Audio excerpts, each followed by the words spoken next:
Dihantam kenaikan tarif 38 ruas tol, dolar Amerika Serikat juga kian melambung hingga pungutan liar 20.000 sampai dengan 100.000 rupiah. Pengusaha logistik ya teriak lah ya, siapa yang nggak teriak kondisinya seperti ini.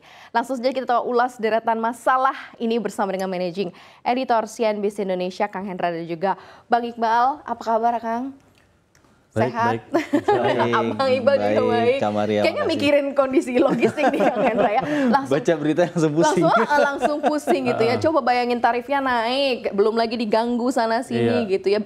Bagaimana kira-kira? Dan masalah yang sebenarnya itu aja ya. lama tidak berubah gitu kan. Kok bisa nggak berubah-ubah? Ini memang karena kurangnya perhatian atau gimana nih Kang Hendra? Jadi kita mengangkat isu ini memang ya ini isu klasik sebenarnya. Tapi kita sebagai redaksi mengangkat hal yang sangat penting.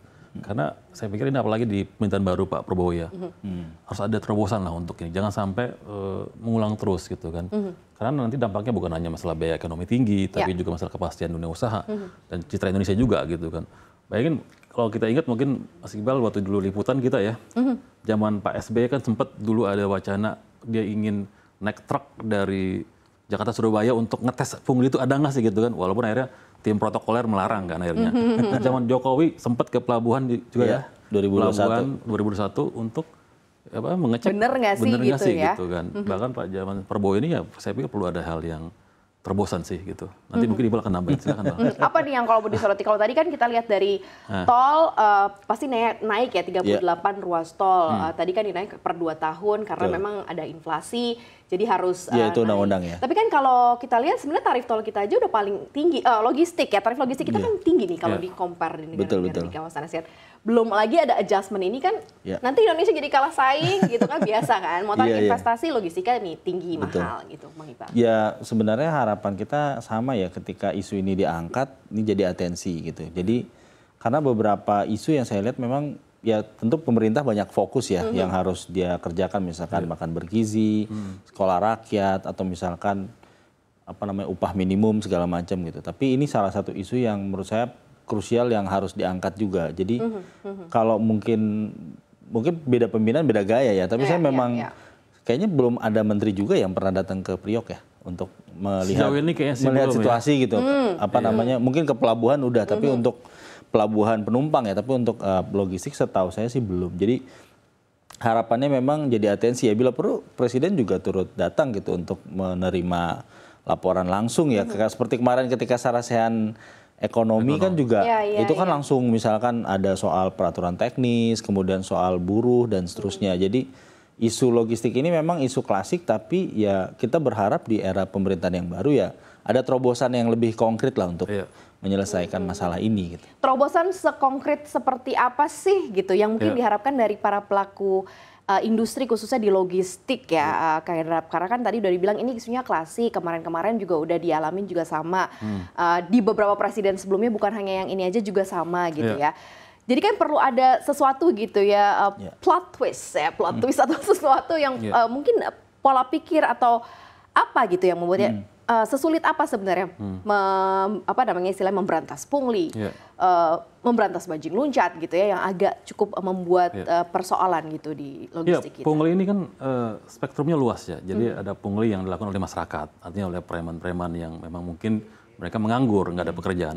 Ada juga pungli yang dilakukan oleh oknum aparat kan.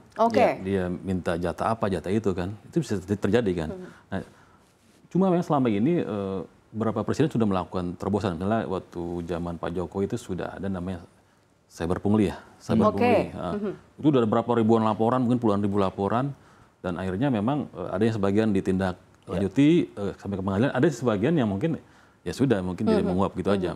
Contohnya misalnya ada beberapa kasus pungli yang mungkin punglinya itu nggak besar, tapi mungkin ongkos buat sampai ke pengadilannya justru lebih besar. Akhirnya ya udahlah gitu ya. Nah itu juga jadi sebuah masalah. Tapi saya pikir kalau seandainya pemerintah komitmen untuk memberantas pungli, buat buat mendukung ekonomi, untuk buat biaya ekonomi lebih rendah gitu, harusnya walaupun biaya pengadilannya mahal daripada punglinya ya harus ditegakkan sih hukum itu sih, saya pikir gitu. Kalau dari Bang Iqbal ngeliatnya seperti apa sih sebenarnya, pemerintah perlu nggak sih ada ruang misalnya negosiasi gitu, misalnya khususnya untuk kenaikan tarif tol nggak usah dulu deh gitu ya, apalagi sekarang misalnya lagi masanya lagi sulit gitu ya, dikecualikan dulu gitu, ataukah memang karena perintah gitu ya amanat gitu ya atau mandat gitu ya dari undang-undang. Jadi kayak ya memang ini sudah tertulis dan tertuang kan. Iya, sebenarnya beberapa, kalau tidak salah beberapa ruas ini juga menunda dari tahun lalu. Jadi memang harusnya harusnya udah naik ya. Jadi saya rasa sebenarnya kalau dari beberapa pelaku usaha kan mereka bilang bahwa ya tidak masalah tarif tol itu naik asal standar minimumnya kan terpenuhi. Kan selalu SPM-nya selalu jangan bolong segala macam. Itu saya rasa. Tapi masalah bertambah ketika ya itu tadi, ketika misalkan keluar tol, oh ternyata mau masuk pelabuhan, ada pungli ini, ada pungli itu gitu loh. Itu yang membuat, dan sebenarnya kenapa bisa terjadi juga karena penegakan hukumnya tidak, sebenarnya sudah tegas ya ketika misalkan 2021 itu ketika Pak Jokowi belusukan langsung, menelepon Pak Kapolri, seingat saya waktu itu langsung polisi menangkap 49 preman dan seterusnya. Tapi setelah itu memang ada yang disidang dan divonis sampai ada 8 bulan. Tapi setelah 8 bulan keluar kita nggak tahu juga apa. Jangan-jangan mereka balik lagi. Soalnya balik lagi jadi. Ditangkap baru anggotanya belum kepalanya kayaknya. Mungkin. Itulah, jadi saya berharap penegakan hukum yang tegas. Jadi menimbulkan efek jerah sehingga masyarakat ya mau jadi melakukan pungli juga nggak berani.